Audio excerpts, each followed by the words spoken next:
Hello students, आज के video lecture में भी हम फर्स्ट चैप्टर को ही कंटिन्यू कर रहे हैं। फर्स्ट चैप्टर जिसका नाम आप सब जानते हैं, इंट्रोडक्शन टू कंप्यूटर। आज के लेक्चर में चैप्टर फर्स्ट में हम पढ़ने जा रहे हैं पार्ट नंबर 5। इसके पहले हम 4 पार्ट्स पढ़ चुके हैं, प्ले लिस्ट में ऐड है, आप उनको अच्छे से देख सकते हैं। ओके, सो 5th पार्ट में आज हम जो टॉपिक पढ़ेंगे वो कौन सा है आपका, इनपुट डिवाइस। यानी जो हमारा टॉपिक है वो कंप्यूटर सिस्टम है और कंप्यूटर सिस्टम के अंदर हम पढ़ने जा रहे हैं इनपुट डिवाइस। ठीक है, इसके बाद आपके 2 वीडियो लेक्चर्स और आएंगे इससे रिलेटेड, जिसमें नेक्स्ट वीडियो लेक्चर आपका आउटपुट डिवाइस रहेगा और फिर नेक्स्ट वीडियो लेक्चर कुछ स्पेशल टाइप के डिवाइसेस का रहेगा जो इनपुट और आउटपुट दोनों का कॉम्बिनेशन है। ओके, तो चलिए हम अपने वीडियो लेक्चर को शुरू करते हैं। तो सबसे पहले तो स्टूडेंट्स यहाँ पे एक छोटा सा इंट्रोडक्शन देख लीजिए। मैंने जैसा कि बताया कि हम जो कंप्यूटर सिस्टम है उसको 3 पार्ट्स में पढ़ रहे हैं। आज हमने इनपुट डिवाइस पढ़ा, कल हम आउटपुट डिवाइस के बारे में पढ़ेंगे, कल यानी जो भी हमारा नेक्स्ट वीडियो होगा उसमें आउटपुट डिवाइस पढ़ेंगे और फिर नेक्स्ट वीडियो जो भी होगा उसमें हम ऐसे डिवाइसेस पढ़ेंगे जो इनपुट भी है और आउटपुट भी है, यानी मल्टी फंक्शन है। ओके, तो ये चीज़ों को थोड़ा सा मैंने यहाँ पे एक विस्तार रूप में बता दिया है एक डायग्राम के द्वारा। तो यहाँ पे देखिए इस तरीके से एक सर्कल है, इसके अंदर ये इनपुट डिवाइसेस है, यानी ऐसे डिवाइसेस जिनके द्वारा हम सिस्टम को इनपुट देते हैं। फिर दूसरा सर्कल है, इसमें आउटपुट डिवाइसेस है, यानी ऐसे डिवाइसेस जिनके द्वारा हम सिस्टम से आउटपुट लेते हैं। ओके, यानी सीधी सी बात है, जिसके द्वारा यूजर सिस्टम को डेटा देता है वो इनपुट डिवाइस है और जिसके माध्यम से यूजर सिस्टम से इंफॉर्मेशन लेता है।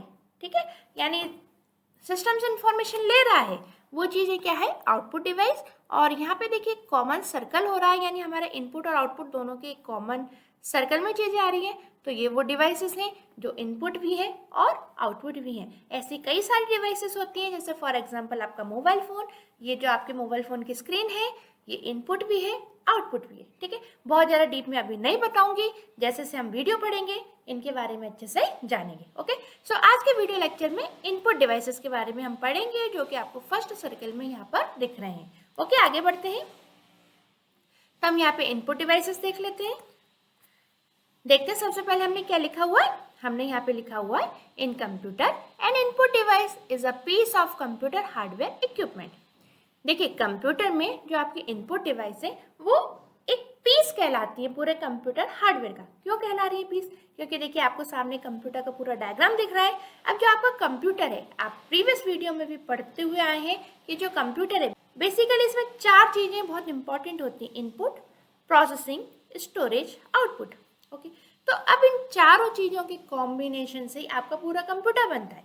तो इसमें जो चारों का कॉम्बिनेशन है वो अलग अलग पीस है और इन चारों पीसों को जब आपस में आप जोड़ दोगे तो एक पूरे कंप्यूटर का निर्माण हो जाता है। ओके ओके, सो इसमें जो इनपुट डिवाइस है ये चारों चीजें क्या है, हमारे कंप्यूटर का भाग है। ठीक है, सो जो भाग है तो इनपुट डिवाइस भी क्या है, हमारे कंप्यूटर सिस्टम का एक अलग भाग है। तो आप कह सकते हो कि इनपुट डिवाइस पीस है हमारे पूरे कंप्यूटर सिस्टम का, यानी पूरे कंप्यूटर हार्डवेयर का इनपुट डिवाइसेस एक पीस है। अब ये इनपुट डिवाइसेस का क्या फायदा है, हम क्यों यूज करते हैं इनपुट डिवाइस? तो देखिए नेक्स्ट लाइन में हमने क्या लिखा हुआ है, हमने लिखा use to provide data and control signals to computer और इंफॉर्मेशन एप्लायंस। जो इनपुट डिवाइस है इनका यूज क्या किया जाता है? सो इनपुट डिवाइस का यूज होता है कि इनपुट डिवाइस के द्वारा यूजर कंप्यूटर सिस्टम को डेटा और कंट्रोल सिग्नल्स प्रोवाइड करता है। अब यहाँ पे हमने एक चीज लिखी कंप्यूटर और लिखा है और इंफॉर्मेशन एप्लायंस। तो कंप्यूटर तो आई होप आपको समझ में आ गया होगा, बट ये इंफॉर्मेशन एप्लायंस क्या है? ठीक है, इंफॉर्मेशन एप्लायंस भी छोटे छोटे डिवाइसेस होती हैं जो आपके कंप्यूटर के या मोबाइल फोन के कुछ फंक्शंस को परफॉर्म करती है, सारे नहीं, कुछ फंक्शन परफॉर्म करेगी। जैसे फॉर एग्जांपल यदि आप कंप्यूटर ले लें तो कंप्यूटर तो ऐसी डिवाइस होगी ना जिसमें आप अपना डाटा लिख भी सकते हो, अपना डाटा स्टोर भी कर सकते हो, इसमें आप गाने भी फीड कर सकते हो, वीडियो भी फीड कर सकते हो, आप इससे ऑडियो भी सुन सकते हो, वीडियो भी देख सकते हो, कई सारे काम आप कर सकते हो, इंटरनेट चला सकते हो। सेम ये सारे काम आप मोबाइल में भी कर सकते हो। बट ऐसे कंप्यूटर और मोबाइल जैसे कुछ और भी डिवाइसेस होती हैं जो सिमिलर फंक्शन को ले, जो कुछ सीमित फंक्शन को लेकर आती है और उनका लगभग यूज कुछ कंप्यूटर या मोबाइल की तरह हो सकता है। जैसे फॉर एग्जांपल आप पीडीएस की बात कर लो। ठीक है, पीडीएस आपको डायग्राम में दिख रहा है, इसको हम बोलते हैं पर्सनल डिजिटल असिस्टेंस। ये पर्सनल डिजिटल असिस्टेंट आपकी एक तरीके से डिजिटल डायरी है। जैसे आपके पास देखा होगा आपने फिजिकल डायरी होती है नॉर्मली, जैसे आपने देखा होगा कई लोग एक छोटी सी फिजिकल डायरी रखते हैं। अब फिजिकल डायरी में क्या करते हैं, जैसे कुछ जरूरी कॉन्टेक्ट्स हैं वो लिख दिए, कल कहाँ मीटिंग है, कल मीटिंग कहाँ पर है वो लिख दिया, कोई अर्जेंट वर्क है वो लिख दिया ताकि आपको याद रहे।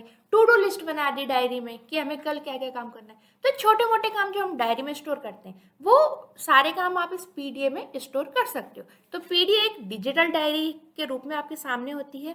इसमें आपको ये पेन दिख रहा है, इस पेन की मदद से आप आसानी से अपने कॉन्टेक्ट्स लिख सकते हो, कोई भी जरूरी टर्म्स हैं, जरूरी मीटिंग है, कोई भी जरूरी पॉइंट है, उसको लिख के स्टोर कर सकते हो। तो पीडीएफ ये अलग से डिवाइस इसलिए आती है कि आप इसके अंदर अपने जरूरी पॉइंट्स लिखकर स्टोर कर सकते हो।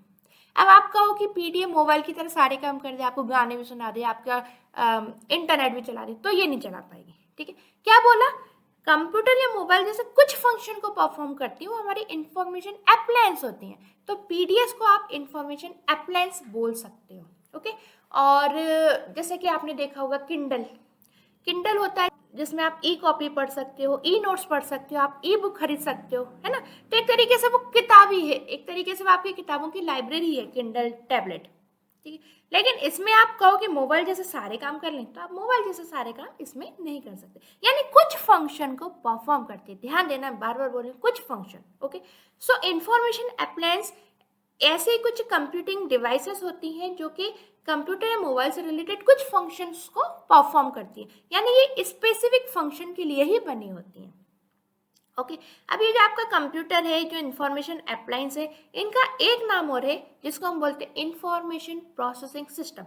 यानी आप कंप्यूटर को इंफॉर्मेशन प्रोसेसिंग सिस्टम भी बोल सकते हो और इंफॉर्मेशन अप्लायंस इनको भी आप इंफॉर्मेशन प्रोसेसिंग सिस्टम बोल सकते हो, क्योंकि बेसिकली ये चाहे वो कंप्यूटर हो या इंफॉर्मेशन अप्लायंस हो, ये क्या कर रही है, ये इंफॉर्मेशन को ही प्रोसेस कर रही है। ठीक है, जो कंप्यूटर है बड़े रूप में इंफॉर्मेशन को प्रोसेस कर रहा है और जो इंफॉर्मेशन अप्लायंस है इनका जो काम है वो थोड़ा सीमित है, लेकिन कर दोनों इंफॉर्मेशन को ही प्रोसेस रहे हैं, इसलिए हम इसको इंफॉर्मेशन प्रोसेसिंग सिस्टम भी बोलते हैं। ओके फाइन, आई होप आपको समझ में आया होगा। अब इंफॉर्मेशन अप्लायंस में हम इनपुट डिवाइस उसको बोल रहे हैं, तो ये आपको पेन दिख रहा है, इस पेन के द्वारा आप इंफॉर्मेशन अप्लायंस यानी जो आपका पीडीए है इसके अंदर इनपुट स्टोर कर रहे हो, यानी डेटा को स्टोर कर रहे हो। तो जो पेन है वो क्या हो गया आपका, एक तरीके से इनपुट डिवाइस हो गया इस पीडीएस इंफॉर्मेशन अप्लायंस डिवाइस का। सो आई होप आपको ये पेज पूरा समझ में आया होगा। नेक्स्ट आगे बढ़ते हैं, तो हमने लिखा है N input device is a hardware और पेरिफेरल डिवाइस। अब जो आपके इनपुट डिवाइसेस हैं, जैसे आपका माउस है, कीबोर्ड है, इनको हम हार्डवेयर डिवाइसेस भी बोलते हैं, क्योंकि देखिए हार्डवेयर आप सभी जानते हो टेंजिबल पीस होते हैं जिनको आप छू सकते हो, देख सकते हो। ओके, तो ये जो भी आपके इनपुट डिवाइसेस है, आपका कीबोर्ड हो गया, माउस हो गया, ये क्या है, ये ऐसे डिवाइसेस जिनको आप टच कर सकते हो, इनसे आप इस्तेमाल कर सकते हो, इनको देख सकते हो। तो ये क्या है, ये आपकी हार्डवेयर है। और हार्डवेयर होने के साथ साथ इनका एक नाम और है जिनको हम बोलते हैं पेरिफेरल डिवाइस, यानी इनपुट डिवाइसेस को आप पेरिफेरल डिवाइस भी बोल सकते हो। अब यहाँ पे एक कंफ्यूजन कई बच्चों को होता है, क्या हम इनपुट डिवाइस को पेरिफेरल डिवाइस बोलते हैं?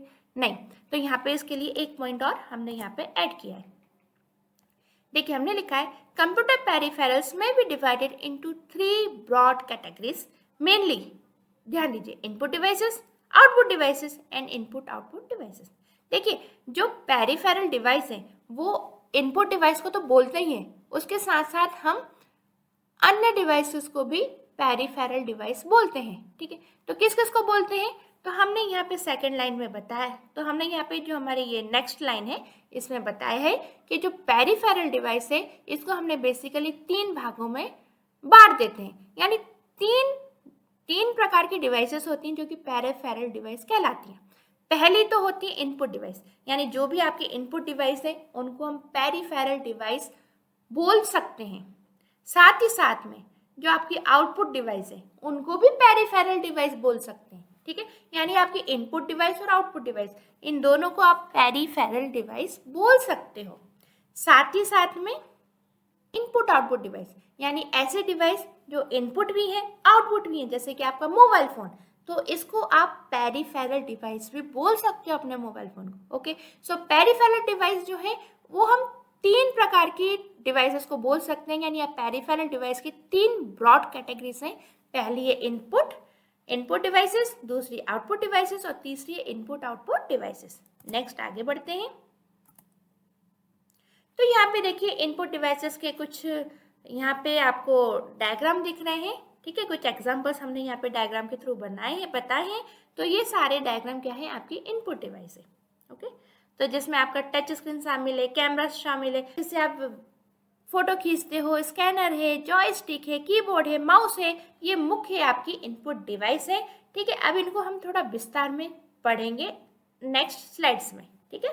तो चलिए आइए शुरू करते हैं हम इनपुट डिवाइस को विस्तार के रूप में पढ़ने में, जिसमें सबसे पहले हम पढ़ते हैं यहाँ पे कीबोर्ड के बारे में। देखिए क्या लिखा हुआ कीबोर्ड के बारे में, हमने लिखा है the keyboard looks like a typewriter. जो आपका कीबोर्ड है वो एक तरीके से टाइपराइटर की तरह ही दिखता है। Most common and very popular input device is keyboard.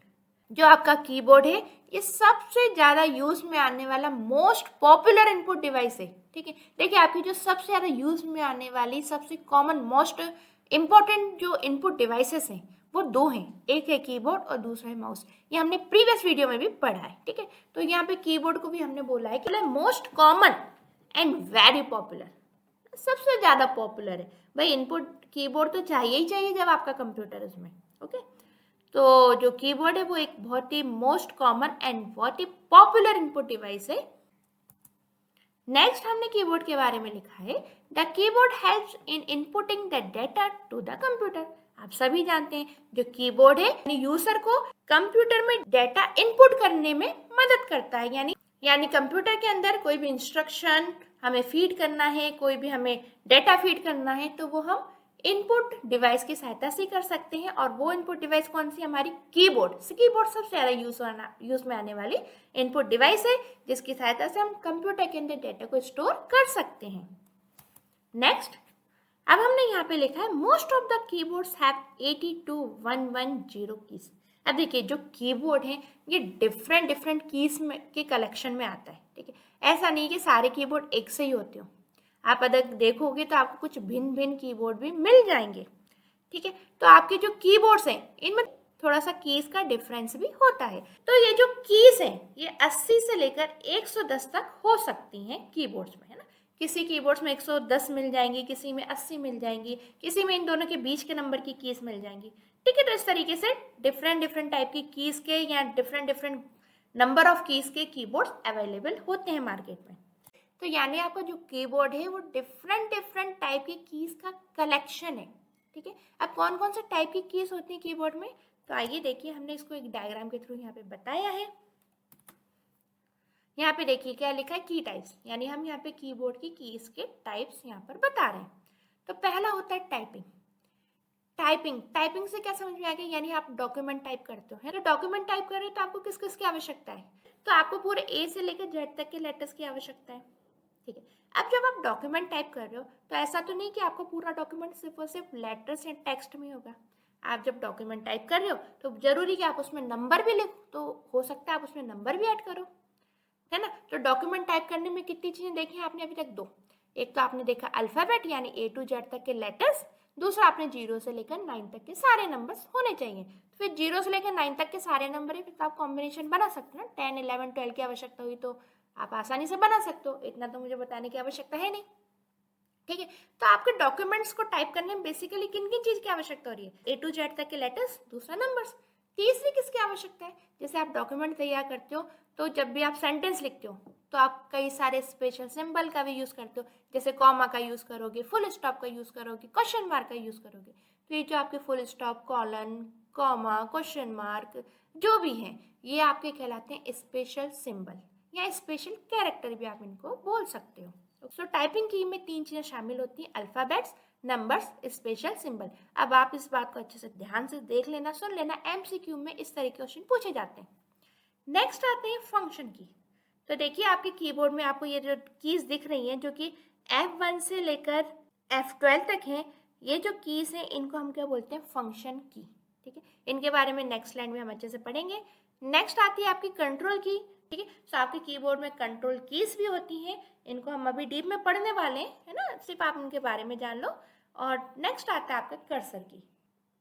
Cursor keys होती हैं जिनकी सहायता से आप मूव कर सकते हो अपने डॉक्यूमेंट्स में। अब इन कीज के बारे में थोड़ा हम डीप में डिटेल्स में अच्छे से समझ लेते हैं। नाउ अबाउट कीज, तो पहली आपकी टाइपिंग अल्फा न्यूमेरिक कीज, यानी पहली कीज होती है आपकी टाइपिंग कीज, जिनको आप अल्फा न्यूमेरिक कीज भी बोल सकते हो। ना क्या लिखा है, alpha numeric keys are simply keys on your keyboard that consist of all letters and numbers and some different symbols. वही बात होगी जो अभी मैंने आपको समझाई है, जो आपकी टाइपिंग की है इनको हम अल्फा न्यूमेरिक कीज भी बोलते हैं, और जो अल्फा न्यूमेरिक कीज हैं, लिखा है ना, alphanumeric keys are simple keys on your keyboard, यानी अल्फा न्यूमेरिक की सिंपली आपके कीबोर्ड पे ऐसी कीज हैं जो कि क्या करती हैं, तो हमने लिखा है that consist of all letters and numbers and some different symbol. Alphanumeric key हमारे कीबोर्ड में ऐसी कीज होती हैं जो कि 3 प्रकार की स्पेशल कीज को लेकर बनी है, जिसमें पहले आपके लेटर्स यानी A to Z तक के लेटर्स, दूसरे आपके नंबर्स यानी 0 से लेकर 9 तक के नंबर्स, और तीसरे हैं कुछ डिफरेंट स्पेशल सिंबल। अब हम आगे बढ़ते हैं तो बात कर लेते हैं यहाँ पे फंक्शन कीज की। देखते हैं क्या लिखा हुआ फंक्शन कीज में। हमने यहाँ पे लिखा है keys that act as shortcuts for performing certain function. ठीक है, फंक्शन की ऐसी कीज होती है जो कि किसी भी फंक्शन को परफॉर्म करने के लिए एक शॉर्टकट वे को अपनाती है, यानी शॉर्टकट रास्ते को अपनाती है। ओके, है ना, जैसे कि आप नॉर्मली समझ गए, हमको कहीं जाना है तो हम बिल्कुल सीधा सीधा वे पकड़ते हैं एक तो, और एक होता है शॉर्टकट वे, जिससे यहाँ से हम जल्दी पहुँच सकते हैं। ठीक है, तो इस तरीके से फंक्शंस की होती है जो कि हमको बहुत जल्दी से एक्शन को परफॉर्म करके बता देती है। ओके, ये फंक्शंस की जो है वो आपके कीबोर्ड में देखिए सबसे ऊपर टॉप साइड पर होती है। ओके, देखिए हमने यहाँ पे लिखा हुआ भी है function keys usually are lined along the top of the keyboard. ठीक है, जो कीबोर्ड है इसके सबसे अपर लेवल, जो टॉप का लेवल होता है, यहाँ पे आपको फंक्शंस की दिखेंगी। ठीक है, जैसा कि आपको देखिए डायग्राम में दिख रहा है। और ये कीज कितनी होती है, ये कीज होती है आपकी F1 से लेकर F12। ओके, सो F1 से लेकर F12 तक की ये कीज होती है, ये कीबोर्ड में आपको सबसे ऊपर टॉप लेवल पर मिलती है, और जो आपकी फंक्शन की है वो एक शॉर्टकट मेथड के द्वारा किसी भी फंक्शन को परफॉर्म करने में सक्षम है। ओके, जैसे फॉर एग्जांपल यहाँ पे मैं आपको एक एग्जांपल बताती हूँ। ये देखिए, ये मेरी डेस्कटॉप की स्क्रीन है। ठीक है, अब सपोज मुझे इसे रिफ्रेश करना है, तो रिफ्रेश करने के लिए क्या करना होगा, सबसे पहले अपने माउस से मैं राइट क्लिक कर रही हूँ, देन उसके बाद जैसे ही राइट क्लिक किया इस तरीके से देखिए एक लिस्ट ओपन हो गई, और फिर यहाँ पे जाने के बाद देखिए 3rd नंबर पे मुझे रिफ्रेश मिल रहा है, तो मैंने इसको रिफ्रेश किया। ओके, नाउ अब फिर से देख लीजिए, रिफ्रेश करने के लिए क्या करना होगा, राइट क्लिक करना पड़ रहा है, लिस्ट ओपन हो रही है, फिर मैं रिफ्रेश पे जा रही हूँ, तो इस तरीके से मैं 2 बार रिफ्रेश कर पाई। इसके बजाय मैं क्या करती हूँ, मेरी ये फंक्शन की है ना, इसमें F5 दिख रही है आपको, है ना, ये F5 है, ये भी फंक्शन की है। यहाँ पे सिर्फ और सिर्फ मैं यदि F5 दबाती हूँ तो देखिए मेरा काम कितनी फटाफट फास्ट हो रहा है ना, कितना स्मूथ काम हो रहा है, बजाय किसके कि मैं राइट क्लिक करूँ फिर मैं रिफ्रेश पे जाऊँ। तो जितनी देर में मैं इस लॉन्ग वे से जा रही हूँ उतनी देर में तो करीबन मैं 5 बार रिफ्रेश कर दूंगी फंक्शन की से। ठीक है, तो इस तरीके से फंक्शंस की होती हैं जो एक शॉर्टकट मेथड हमको देती हैं किसी भी फंक्शन को परफॉर्म करने के लिए। आई होप आपको ये समझ में आया होगा। नेक्स्ट आगे बढ़ते हैं, तो अब हम बात कर लेते हैं यहाँ पे टॉगल कीज की।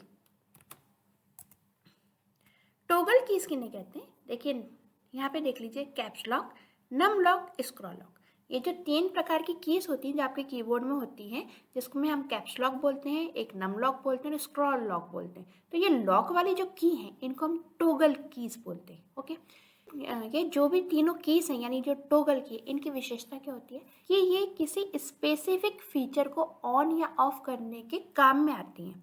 जैसे फॉर एग्जांपल कैप्स लॉक है, आप कैप्स लॉक की को अपने कीबोर्ड में ऑन करते हैं तो आप देखेंगे कि आप जो टाइपिंग करेंगे लेटर्स वो सारे के सारे कैपिटल में आएंगे। ओके, यदि आपकी कैप्स लॉक की ऑफ है तो जो भी लेटर आप टाइप करेंगे वो लेटर्स स्मॉल लेटर में डिस्प्ले होंगे स्क्रीन पर। ओके, ये बात दूसरी है कि यदि आप MS वर्ड में काम कर रहे हैं तो ऑटोमेटिक MS वर्ड एक फीचर प्रोवाइड करता है कि आपने भले ही स्मॉल लेटर्स में सारा टेक्स्ट लिखा हो, वो स्टार्टिंग में आपके जो टेक्स्ट है, जो पैराग्राफ है, उसका पहला लेटर ऑटोमेटिक वो कैपिटल कर देता है। ये सेटिंग्स रहती है उसके अंदर ना, वो सेटिंग्स आप चाहो तो चेंज भी कर सकते हो, बट बाय डिफॉल्ट ऐसी सेटिंग रहती है और आपने देखा भी होगा। ठीक है, बाकी मेन जो बात है कैप्स लॉक की, यदि इसको आप ऑन रखोगे तो आपका जो डाटा है यानी जो टेक्स्ट है वो कैपिटल में डिस्प्ले होगा, ऑफ रखोगे वो स्मॉल लेटर के रूप में डिस्प्ले होंगे स्क्रीन पर। ओके, इसी प्रकार नम लॉक है, यहाँ पे देखिए कीबोर्ड पे आपको दिख रहा है राइट हैंड साइड, इस तरीके से नमलॉक होता है। नमलॉक की क्या करती है, आपके जो जितने भी नंबर्स हैं जो राइट हैंड साइड दिख रहे हैं कीबोर्ड पे, इन नंबर्स को ऑन या ऑफ करती है। यदि आप नमलॉक की को ऑन रखोगे तो ये आप यहाँ से जो नंबर्स दिख रहे हैं कीबोर्ड पे, इन सारे नंबर्स को डिस्प्ले करा सकते हो स्क्रीन पे। लेकिन यदि आप नमलॉक को ऑफ कर दोगे तो ये जो नंबर है ये काम नहीं करेंगे, यानी डिस्प्ले नहीं देंगे, भले ही आप की को कितनी भी बार प्रेस कर दो। इसी प्रकार स्क्रॉल लॉक होता है। स्क्रॉल लॉक की क्या करती है, जो स्क्रॉलिंग होती है उसको लॉक करने में मदद करती है। ओके, सो इस प्रकार से ये 3 लॉक कीज होती हैं, ये एक स्पेसिफिक फीचर को ऑन या ऑफ करने में हेल्प करती है। ओके, और ये कीज हमारी कहलाती है टॉगल कीज। आगे बढ़ते हैं, तो अब हम बात कर लेते हैं कंट्रोल कीज की। कंट्रोल कीज क्या होती है, देखिए क्या लिखा है, द कंट्रोल की is one of the combination keys on a computers keyboard. जो कंट्रोल की होती है इसको हम कॉम्बिनेशन की बोलते हैं। कॉम्बिनेशन क्यों बोल रहे हैं, देखिए कंट्रोल की कभी भी अकेली कुछ काम नहीं करती, ठीक है। जैसे ये देख रहा है आपको कीबोर्ड पे, ये कंट्रोल की होती है। अब आप अपना डॉक्यूमेंट बना रहे हो, कुछ भी कर रहे हो, उसमें आप कंट्रोल को प्रेस कर दो, सिर्फ और सिर्फ कंट्रोल को, कोई फर्क नहीं पड़ेगा। कंट्रोल की तभी काम करेगी जब ये किसी अन्य की के साथ प्रेस होगी, ठीक है। अन्य की के साथ प्रेस हो गई, ये कुछ ना कुछ एक स्पेशल फंक्शन को परफॉर्म करती है। उनमें से कुछ खास फंक्शन हम अपने अभी लेक्चर में कवर भी करेंगे। ओके, सो हम चले आगे बढ़ते हैं नेक्स्ट पॉइंट में। तो अब हमने यहाँ पे लिख दिया सम ऑफ द फ्रिक्वेंटली यूज्ड की कॉम्बिनेशन आर। कुछ यहाँ पे कॉम्बिनेशन की का जिनका कुछ हम यहाँ पे जो ज़्यादातर कॉम्बिनेशन की का यूज़ करते हैं, यानी कंट्रोल के साथ कुछ डिफरेंट की का स्पेसिफिक की का जो यूज़ करते हैं, उनका कॉम्बिनेशन मैंने यहाँ पर बता रखा है इसके जस्ट बाद में। लेकिन उसके पहले यहाँ पे एक लाइन लिखी हुई है मैंने, क्या लिखा हुआ है, मैंने लिखा है when user press this combination certain commands are activated and actions are performed. आपको ये चीज़ यदि कंट्रोल की आती है तो एग्जाम में लिखकर आना होगा कि जब भी आप कॉम्बिनेशन की को प्रेस करते हो, यानी आप कंट्रोल के साथ किसी स्पेसिफिक की को जब आप प्रेस करते हो तो एक सर्टेन कमांड्स एक्टिवेट होती है, और वो कमांड एक्टिवेट होके कोई ना कोई एक्शन को परफॉर्म करती है। अब वो कीज कौन कौन सी होती है तो हम यहाँ पे देख लेते हैं। सो पहली होती है आपकी कंट्रोल प्लस F4। आप किसी भी डॉक्यूमेंट पे वर्क कर रहे हो, तो यदि आपको उसको क्लोज करना है तो एक तो तरीका होता है कि आप भाई मैनुअली माउस के द्वारा राइट हैंड साइड जाओ, वहाँ पे क्रॉस का निशान होता है, उस पर क्लिक कर दो तो बंद हो जाएगा आपका डॉक्यूमेंट या जो भी व्हाटएवर आप वर्क कर रहे हो। बट एक शॉर्टकट की होती है जिसको हम बोलते हैं कंट्रोल F4। इसको आप फटाफट अपने कीबोर्ड से कंट्रोल और F4 को प्रेस कर दीजिए, तो आप जिस भी पेज पर होंगे, जिस भी डॉक्यूमेंट में होंगे, वहाँ से आप एग्जिट कर जाएंगे। सेम इसी तरीके से होती है कंट्रोल ए। कंट्रोल ए की सहायता से आप पूरे के पूरे होल डॉक्यूमेंट को सिलेक्ट कर सकते हो। फिर होती है कंट्रोल सी, ठीक है। अब देखिए ये F4 है, ए है, सी है, ठीक है। ये सारी की सारी किसके साथ काम कर रही है, कंट्रोल के साथ, है ना। तो कंट्रोल के साथ ही ये सारी की काम करेगी। यदि कंट्रोल आप प्रेस नहीं करोगे तो F4 सिर्फ और सिर्फ जो भी इसका शॉर्टकट मेथड होगा उसको परफॉर्म करेगा F4। यदि आप कंट्रोल साथ ए प्रेस नहीं करोगे तो ए टाइप हो जाएगा आपकी स्क्रीन पे, यदि आप वर्ड में काम कर रहे हो तो। लेकिन आप कंट्रोल ए प्रेस कर दोगे तो पूरा की पूरा डॉक्यूमेंट सेलेक्ट हो जाएगा। इसी प्रकार सिर्फ और सिर्फ सी को प्रेस करोगे तो सिर्फ सी टाइप हो जाएगा यदि आप किसी डॉक्यूमेंट में वर्क कर रहे हो तो, है ना। और किसी डॉक्यूमेंट में वर्क कर रहे हो या व्हाटएवर जो भी आप काम कर रहे हो सी से रिलेटेड, तो वो चीज़ हो जाएगी। बट कंट्रोल सी जब आप प्रेस करोगे तो कॉपी हो जाएगा आपका टेक्स्ट। नेक्स्ट कंट्रोल वी क्या करता है, पेस्ट कर देता है। जो भी चीज़ व्हाटएवर आपने कॉपी की है उसको वो पेस्ट कर देता है, कंट्रोल वी, है ना। इन दोनों की को हमें कॉम्बिनेशन में यानी साथ में प्रेस करना होगा। कंट्रोल बी क्या करती है, आपका जो भी टेक्स्ट लिखा हुआ है उसको बोल्ड कर देती है। अब ये सारी चीज़ें हम प्रैक्टिकली देखेंगे जब हम MS वर्ड पढ़ेंगे। ओके, आगे बढ़ते हैं। तो अब आती है कंट्रोल एस। यदि आप कंट्रोल और एस को प्रेस करते हो तो आपका जो भी डाटा है, जो भी आपने व्हाटएवर लिखा हुआ है, जो भी आपने वर्क किया हुआ है, पूरा के पूरा वर्क सेव हो जाता है। आगे बढ़ते हैं, तब हम बात कर लेते हैं यहाँ पे कर्सर की।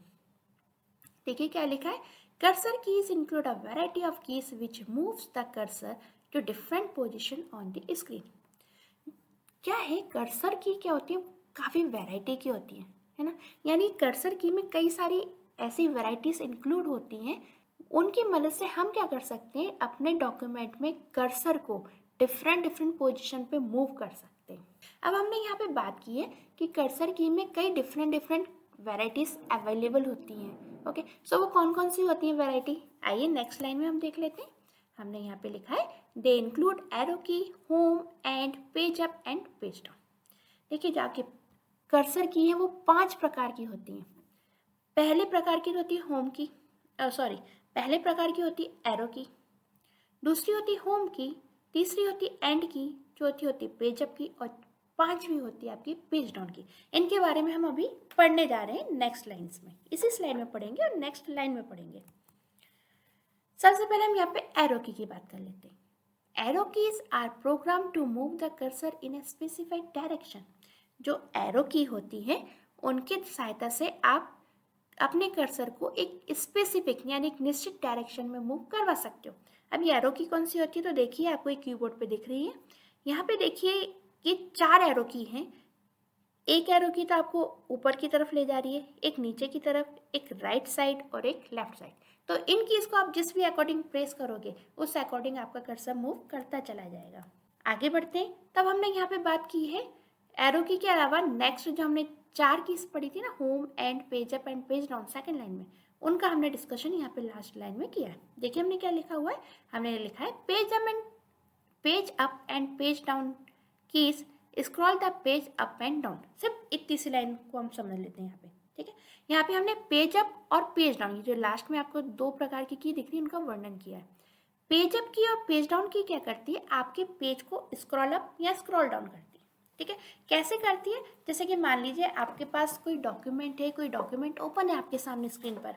अब मान लीजिए वो 10 पेज का डॉक्यूमेंट है और आप अभी करंट में 5 नंबर के पेज को पढ़ रहे हैं। अब आप चाहते हैं कि 5वें नंबर से चौथे नंबर पे जाए, यानी ऊपर की तरफ जाए, जो ऊपर उसके पहले जो जस्ट पेज था उस पे जाए। तो आप पेज अप की को प्रेस कर सकते हैं। पेज अप की से आप 4th नंबर के पेज पे पहुंच जाएंगे। इन केस आप चाहते हैं कि आप 5वें नंबर से 3rd पेज पर जाएं, तो आप 2 बार पेज अप की प्रेस कर दीजिए और फटाफट जो आपका डॉक्यूमेंट का जो 3rd नंबर का पेज है वो ओपन हो जाएगा। अब मान लीजिए आप 3rd पेज पर आ गए, अब आपको वापस से 5वें नंबर के पेज पे जाना है, तो आप सेम पेज डाउन की को प्रेस कर दीजिए। तो पेज डाउन की को जब आप एक बार प्रेस करेंगे तो आपका जो डॉक्यूमेंट है वो तीसरे से चौथे पे पहुंच जाएगा। और मान लीजिए आपने 2 बार पेज डाउन की प्रेस कर दी तो आप तीसरे से वापस से 5वें नंबर के पेज पे आ जाएंगे। ओके फाइन, आई होप आपको समझ में आया होगा। यानी आपका एक बड़ा डॉक्यूमेंट है, अब उस डॉक्यूमेंट में आपको नेक्स्ट पेज पर जाना है तो आपको पेज अप और पेज डाउन की आवश्यकता होगी। यदि आपको ऊपर वाले पेजों पर जाना है जिनको जो कि प्रीवियस निकल चुके हैं पहले, तो आप पेज अप को प्रेस कीजिए और नीचे वाले जो कि मतलब नेक्स्ट जो पेजेस हैं बाद के उन पर आपको पहुंचना है तो आप पेज डाउन की को प्रेस कीजिए। ओके, सो सेकंड लाइन पे थोड़ा सा आइए। हमने यहाँ पे एरो की पढ़ ली, पेज अप पढ़ लिया, पेज डाउन पढ़ लिया, अब बस्ती होम की और एंड की। तो देखिए हमने यहाँ पे होम एंड एंड की के बारे में लिखा है। The home key is used to return the cursor to the beginning of the line where the cursor is located. ठीक है, देखिए होम की क्या करती है, जैसे कि कोई पैराग्राफ है। अब पैराग्राफ की मान लीजिए सेकंड लाइन आप पढ़ रहे हैं, ठीक है। इसको मैं एक एग्जांपल के तौर पे आपको बता देती हूँ। जैसे फॉर एग्जांपल ये देखिए आपके सामने पैराग्राफ है, ठीक है। अब हम यहाँ पे सेकंड पैराग्राफ पर आते हैं ना, एक छोटा सा एग्जांपल आपको बता देती हूँ। अब यहाँ पे देखिए जो ये आपको कर्सर दिख रहा है, ऐसे लाइन दिख रही है ब्लिंक करते हुए, इसको हम कर्सर बोलते हैं, ठीक है। अब सपोज ये जो मेरा कर्सर है ये सेकंड पैराग्राफ की सेकंड लाइन पर है, यानी जो F4 दिख रहा है ना आपको, 4 के जस्ट पहले मेरा कर्सर ब्लिंक कर रहा है। अब मैं चाहती हूँ कि जो मेरा ये कर्सर है वो इस लाइन के बिल्कुल स्टार्टिंग में पहुँच जाए। मान लीजिए मुझे स्टार्टिंग में कुछ लिखना है, मैं भूल गई, तो मैं चाहती हूँ मेरा जो कर्सर है वो स्टार्टिंग में पहुँच जाए। तो स्टार्टिंग में पहुँचाने के 2 तो हमारे तरीके हैं जो कि कॉमनली हैं और थोड़े से लेंदी है। जैसे कि मुझे F मेरा कर्सर है ना, अब मुझे इस कर्सर को कहाँ पहुँचाना है, A पर पहुँचाना है, ठीक है। तो एक तरीका तो आपने देख लिया कि मैंने अपना माउस अभी देखिए A पे क्लिक कर दिया था, यहाँ F है ना, यहाँ से देखिए अपने माउस को के पॉइंटर को ले जा रहे हैं, देखो मूव होता हुआ दिख रहा है आपको, माउस का पॉइंटर मूव हो रहा है और माउस की सहायता से मैं इसको बिल्कुल स्टार्टिंग में लगी सेकंड लाइन के और मैंने यहाँ पे क्लिक कर दिया। एक तरीका तो ये हो गया। दूसरा तरीका हो सकता था कि मैं एरो की के द्वारा चली जाऊँ। मैंने अभी आपको बताया था ना कि एरो की से आप स्पेसिफिक डायरेक्शन में मूव कर सकते हैं। तो ये तो तरीके हो गए जो कि लेंदी पड़ते हैं। अब एक तरीका और है, सपोज मेरा कर्सर यहाँ पे 4 में F के पहले है और मैं बिल्कुल सेकेंड लाइन के स्टार्टिंग में जाना चाहती हूँ, तो यहाँ से मैं क्या कर रही हूँ, अपने कीबोर्ड से होम की को प्रेस कर रही हूँ। तो देखिए ऑटोमेटिक मेरा जो कर्सर स्टार्टिंग में ब्लिंक करने लगा। ओके, सो होम की क्या करती है, आप जिस भी लाइन पर हो और उसमें आप किसी भी जगह पर हो, जैसे आप होम की प्रेस करेंगे ये आपको उस लाइन के स्टार्टिंग में पहुंचा देगी। सेम इसी प्रकार एंड की रहेगी। एंड की के बारे में हमने पढ़ा नहीं, अभी पढ़ा दूंगी, मैं बता देती हूँ। एंड की क्या करेगी, जैसे आपका कर्सर सेकंड लाइन के यहाँ पे ब्लिंक कर रहा है ना, यहाँ पे या वट एवर कहीं पर भी ब्लिंक करे, सपोज बॉक्स के बाद में ब्लिंक कर रहा हूँ, अब आप चाहते हो कि इस लाइन के बिल्कुल एंड में आप पहुंच जाए, तो आप उसके लिए क्या करिए, आप उसके लिए प्रेस कर दीजिए एंड की। देखिए अपने माउस से एंड की को प्रेस कर रही हूँ, तो जैसे ही एंड की को प्रेस किया बिल्कुल लास्ट में कर्सर पहुंच चुका है। सो आपको ये चीज़ तो समझ में आई होगी होम की के बारे में। एक बार और पढ़ लेते हैं। Home key is use to return the cursor to the beginning of the line where the cursor is located. Okay, यहाँ भी आपका कर्सर हो लाइन के वॉट एवर किसी भी पोजीशन पर हो, जैसे आप होम की को प्रेस करते हैं आपका कर्सर लाइन के स्टार्टिंग में यानी जो बिगिनिंग पॉइंट होता है वहां पे पहुंच जाता है। लाइन ध्यान रखिएगा, सेंटेंस नहीं, लाइन। ओके, बच्चे बहुत कंफ्यूज होते हैं, यहाँ पे सेंटेंस बता देते हैं, सेंटेंस नहीं लाइन, है ना। जिस भी लाइन पर आप हो उस लाइन के शुरुआत में आपको होम की पहुंचा देगी। इसी प्रकार लिखा हमने, दी एंड की puts the cursor at the end of the line. इसी प्रकार यदि आप एंड की प्रेस करते हो, आप लाइन जो एक लाइन लिखी हुई उस लाइन के किसी भी आप पोजीशन पे हो, आपका किसी भी पोजीशन पे आपका कर्सर हो, आप अपने कर्सर को एंड में पहुंचा सकते हो। किसकी मदद से, एंड की मदद से। यानी आप जैसे ही एंड की को प्रेस करते हो आपका कर्सर उस लाइन के किसी भी लोकेशन पे हो वो सबसे एंड में पहुंच जाएगा। ओके, सो आई होप आपको समझ में आया होगा, बहुत ही ईजी है। बस नाम आपको याद रखना है कि ये जो सारी चीज़ें जो है वो कर्सर की के अंदर आती है। नॉर्मली बच्चे जानते हैं कि पेज अप की होती है, पेज डाउन की होती है, बट ये किसके अंतर्गत आती है, तो ये कर्सर की के अंतर्गत आती है। ठीक है, तो इस तरीके की कंसेप्ट आपको क्लियर करते हुए चलना है अपने एग्जाम के लिए। नाउ आगे बढ़ते हैं, तो हम यहाँ पे कीबोर्ड के टाइप्स देख लेते हैं कि कितने प्रकार के डिफरेंट कीबोर्ड्स हमारे सामने हो सकते हैं, और भी कई सारे हो सकते हैं। ये मैंने कुछ 4 एग्जाम्पल दिए हैं। ये आपका एक स्टैंडर्ड कीबोर्ड है, ये आपने जनरली देखा होगा, डेस्कटॉप वगैरह में यूज़ होता है। ये जो कीबोर्ड है ये लैपटॉप साइज कीबोर्ड है ना। लैपटॉप यदि आप देखोगे तो उसमें कुछ इस तरीके का ही कीबोर्ड आपको दिखता है। ये एक हैंड हेल्ड कीबोर्ड है, और ये जो है ये थंब साइज कीबोर्ड, यानी ये मोस्टली आप थंब से इसको ऑपरेट करते हो इस तरीके के कीबोर्ड को। Okay, now fine. Now next हम आगे बढ़ते हैं, तो अब हम इनपुट डिवाइस में सेकंड डिवाइस देखते हैं जिसको हम बोलते हैं माउस। ओके, ये हमारे इनपुट डिवाइसेस की सेकंड डिवाइस है। फर्स्ट तो आपने कीबोर्ड पढ़ लिया, सेकंड हम पढ़ने जा रहे हैं माउस। देखते हैं माउस के बारे में क्या लिखा हुआ है। Mouse is a pointing device which contains an optical in its base. ठीक है, माउस जो है एक पॉइंटिंग डिवाइस होती है। पॉइंटिंग हम क्यों बोल रहे हैं, देखिए माउस की सहायता से आप सिस्टम के अंदर लिखे हुए किसी भी टेक्स्ट को, किसी भी इमेज को पॉइंट कर सकते हो, और पर्टिकुलर चीज़ को पॉइंट करके आप उस इमेज को, उस फोल्डर को ओपन कर सकते हो। कोई टेक्स्ट है तो उस टेक्स्ट को माउस की सहायता से पॉइंट करके सिलेक्ट कर सकते हो। तो आप माउस की सहायता से बेसिकली किसी भी स्पेसिफिक चीज़ को क्या करते हो, पॉइंट करते हो। इस कारण जो माउस है वो एक पॉइंटिंग डिवाइस है। ओके, सो हमने यहाँ पे लिखा है mouse is a pointing device which contains an optical in its base. जो माउस है बेसिकली इसका जो बेस होता है, यानी इसकी जो नीचे की सतह होती है वो ऑप्टिकल होती है।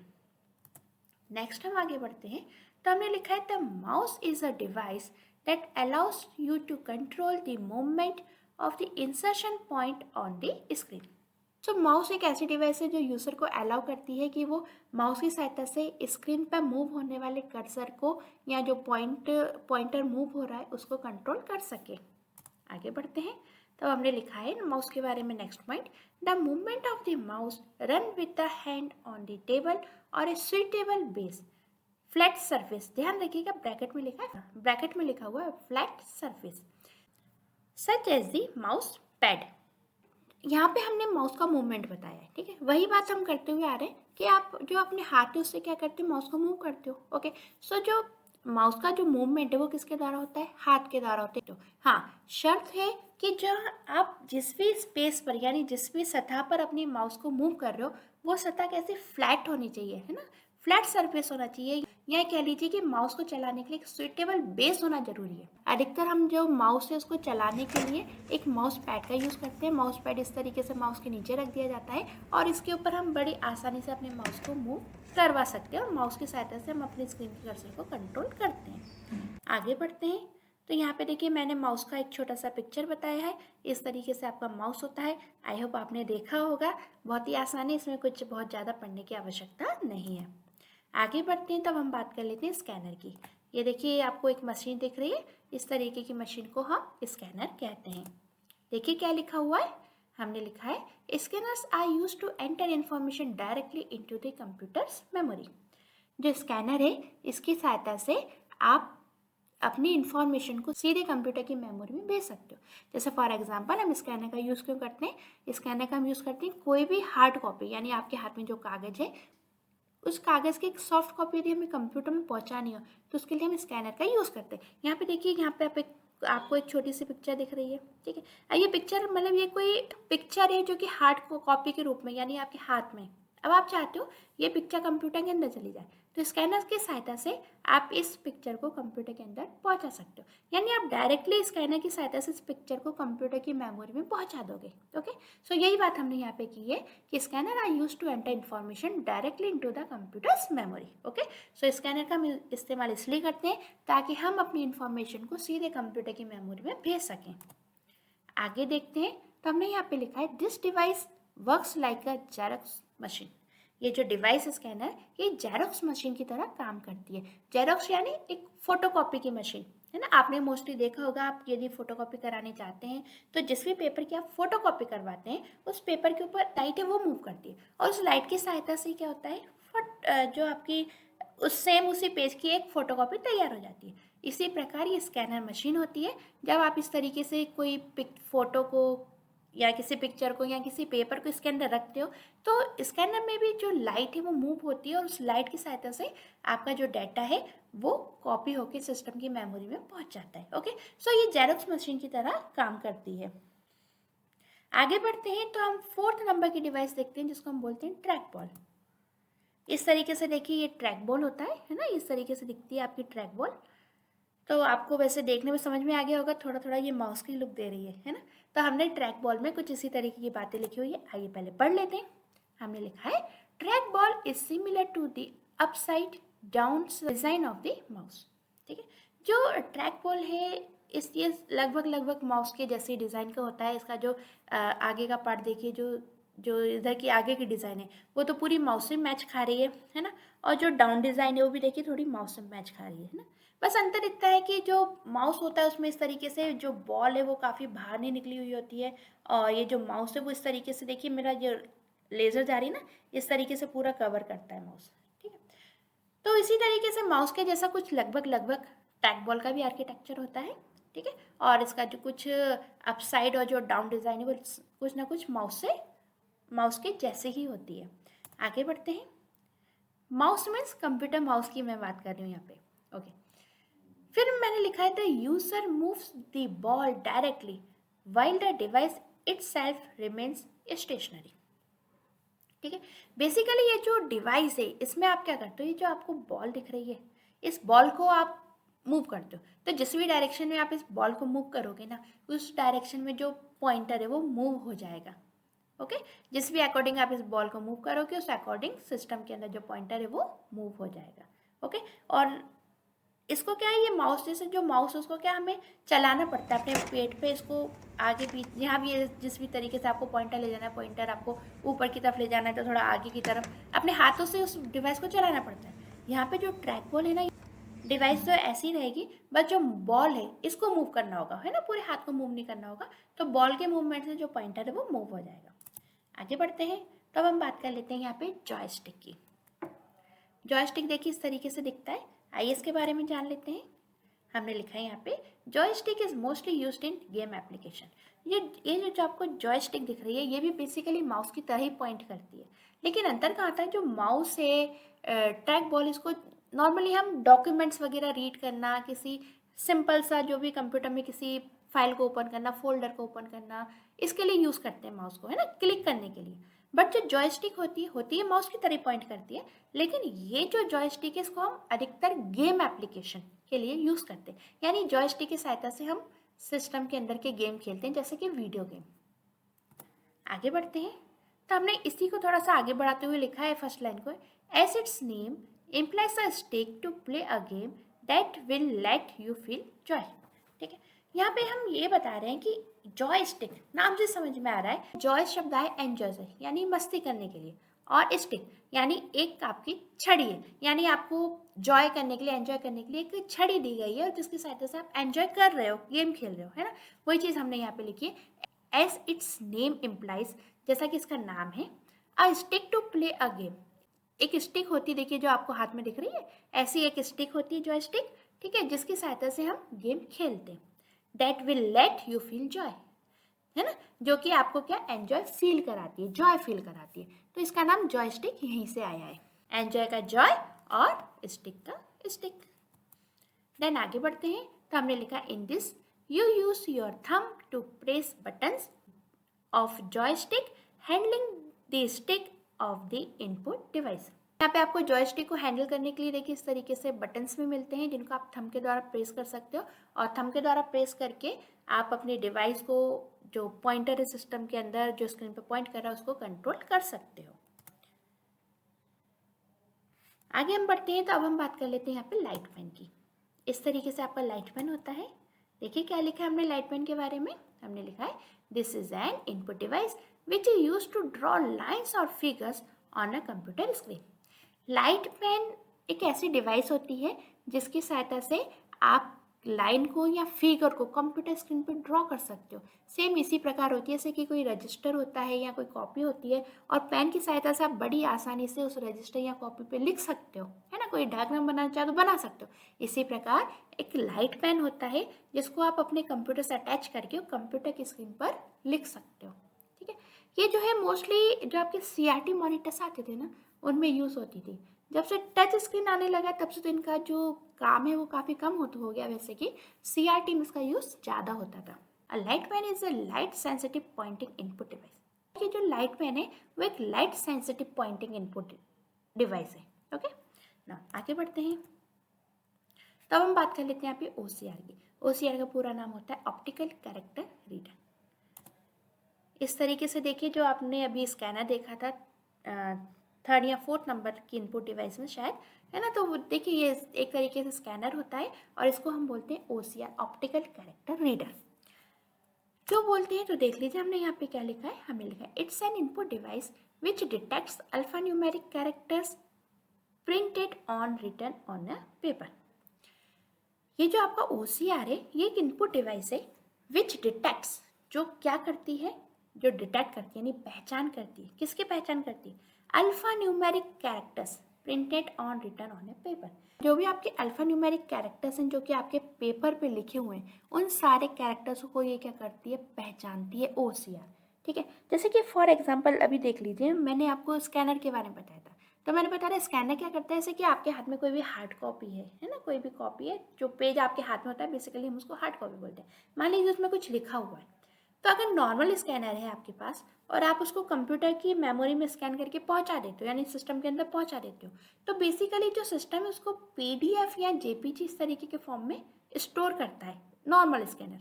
ठीक है, अब मैं चाहती हूँ कि मैंने जो पेज सिस्टम के अंदर भेजा है इसमें जो भी व्हाटएवर लिखा हुआ है इसको मैं सिस्टम के अंदर ही एडिट कर सकूँ।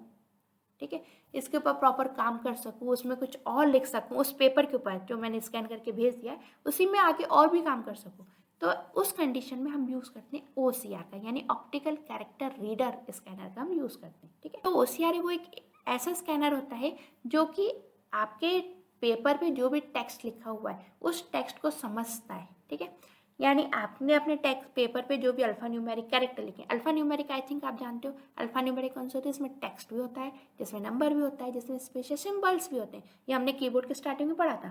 ठीक है, तो ये जो जितनी भी चीज़ें हैं मैंने आपको बताई, टेक्स्ट, नंबर और ये आपके स्पेशल सिंबल, इन सबको OCR क्या करता है, डिटेक्ट करता है, यानी पहचान जाता है। ओके, और पहचान करके यदि आप चाहो तो आसानी से उस टेक्स्ट को जो भी आपने स्कैन किया है सिस्टम में उसको एडिट कर सकते हो या उसके अंदर डाटा को ऐड कर सकते हो या रिमूव कर सकते हो, जो भी आप चाहो वो काम आप उस पेपर पर कर सकते हो। अब हम आगे बढ़ते हैं। तो हमने लिखा है the text which is to be scanned is illuminated by a low frequency light source. जिसको आप स्कैन कर रहे हैं OCR की मदद से, ये जो टेक्स्ट है इसके लिए बहुत ही लो फ्रीक्वेंसी के लाइट सोर्स की आवश्यकता रहती है। नाउ हम नेक्स्ट इनपुट डिवाइस की तरफ आगे बढ़ते हैं, जिसमें हम 8 नंबर की इनपुट डिवाइस अब पढ़ रहे हैं, जिसका नाम है माइक्रोफोन। आइए देखते हैं सबसे पहले माइक्रोफोन कैसा होता है। देखिए ये इस तरीके की डिवाइस होती है और इस तरीके की डिवाइस को हम माइक्रोफोन बोलते हैं ना। इसको हम एक तरीके से माइक की तरह यूज करते हैं। आइए इसके बारे में जान लेते हैं। It is a kind of input device which is use to take sound as input. जो माइक्रोफोन है ये भी एक प्रकार की इनपुट डिवाइस है, जो कि इनपुट के रूप में क्या लेती है, साउंड को एक्सेप्ट करती है। यानी आप जो भी चीज बोलते हैं उस साउंड को ये इनपुट के रूप में एक्सेप्ट करती है। कौन? माइक्रोफोन। आगे बढ़ते हैं। तो हमने माइक्रोफोन के बारे में लिखा है a microphone is an input device that was developed by Emile Berliner in 1877। जो माइक्रोफोन है वो एक इनपुट डिवाइस है जिसको किसने डेवलप किया था? इसको डेवलप किया था इमाइल बर्लाइनर ने। कब? 1877। थोड़ा ध्यान रख लेना इस पॉइंट को। Okay, now it is used to convert sound waves into electric waves और input the audio into computer. ये जो डिवाइस है बेसिकली क्या करती है, जो भी आपका साउंड वेव है उसको क्या करती है, एक्सेप्ट करती है। और साउंड वेव को एक्सेप्ट करने के बाद आपके साउंड वेव्स को इलेक्ट्रिकल सिग्नल्स में या इलेक्ट्रिक वेव्स में क्या करती है, कन्वर्ट करती है, ताकि आपके डेटा को वो सिस्टम के अंदर पहुंचा सके। क्योंकि आप सभी जानते हो सिस्टम के अंदर तो इलेक्ट्रिक वेव्स ही काम करेंगी, साउंड वेव्स तो काम करेंगी नहीं। तो ये डिवाइस क्या करती है, आपके द्वारा बोले हुए या आपके द्वारा जनरेट किए हुए साउंड वेव को इलेक्ट्रिक वेव्स में कन्वर्ट करती है, ताकि वो इनपुट के रूप में सिस्टम के अंदर डाटा को पहुंचा सके। आगे बढ़ते हैं। तब हम बात कर लेते हैं 9th नंबर की इनपुट डिवाइस, जिसको हम बोलते हैं यहाँ पे बायोमेट्रिक सेंसर। इस तरीके की डिवाइस होती है बायोमेट्रिक सेंसर।